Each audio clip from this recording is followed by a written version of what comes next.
चलिए, now let's see question number 57 क्या कहता है। काफी detailing we have included in our solution, so you can read that for the reference. ये तो मैंने इस बार क्लास में ही पढ़ाया था। और जब जब हम पेस्टिसाइड पढ़ाते हैं तो ये आपको हमेशा पढ़ाते हैं।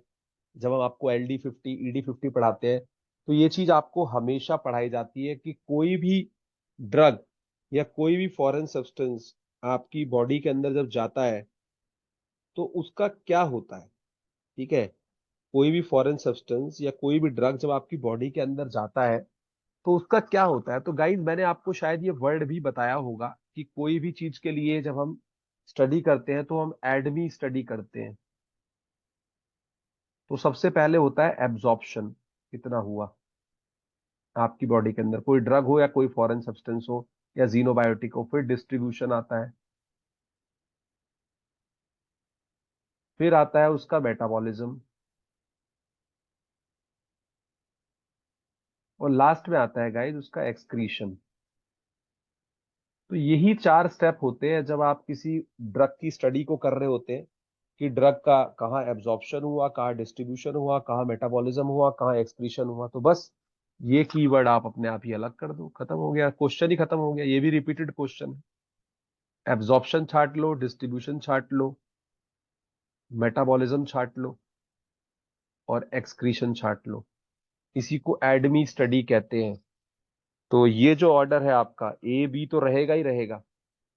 ठीक है, उसके बाद क्या आएगा, उसके बाद क्या आएगा, D आएगा। ठीक है ना। और फिर आएगा आपका E। हालांकि इन्होंने ऑर्डर आगे पीछे दिया पर एब्जॉर्प्शन और डिस्ट्रीब्यूशन हमेशा एक साथ है। बायो ट्रांसफॉर्मेशन नहीं होगा क्योंकि इस पूरे प्रोसेस को ही बायो ट्रांसफॉर्मेशन कहते हैं। एब्जॉर्प्शन से लेके एक्सक्रीशन तक जितने भी उसने टाइप के कंपाउंड में उसका कन्वर्जन हुआ वो बायो ट्रांसफॉर्मेशन ही है। And there are 2 type of biotransformation, type 1, type 2।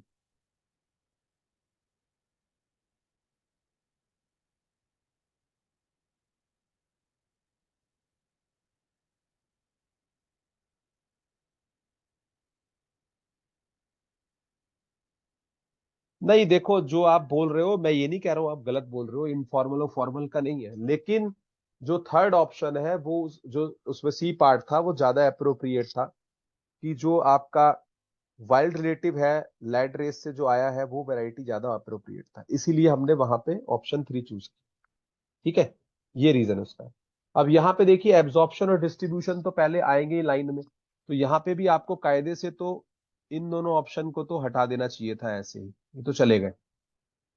अब फिर से वही कंपटीशन है कि एब्जॉर्प्शन, डिस्ट्रीब्यूशन। ठीक है, और मैंने बताया आपको फिर मेटाबॉलिज्म और फिर एक्सक्रीशन।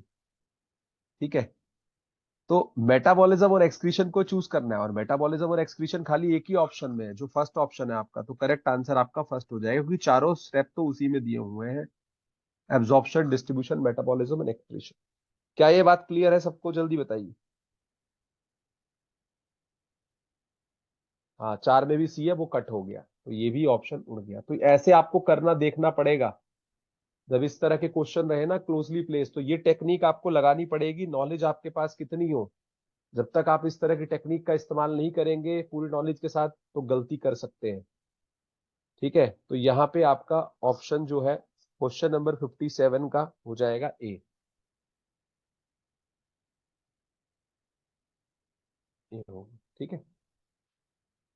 और यहाँ पे हमने वी हैव इंक्लूडेड क्या क्या डेफिनेशन है, absorption, metabolism, detoxification, bio activation क्या होता है, ये एंजाइम क्या होते हैं, साइटोक्रोम P450। थोड़ा डिटेलिंग इसकी पढ़िएगा जरूर, ये क्वेश्चन से आपको मिल सकता है।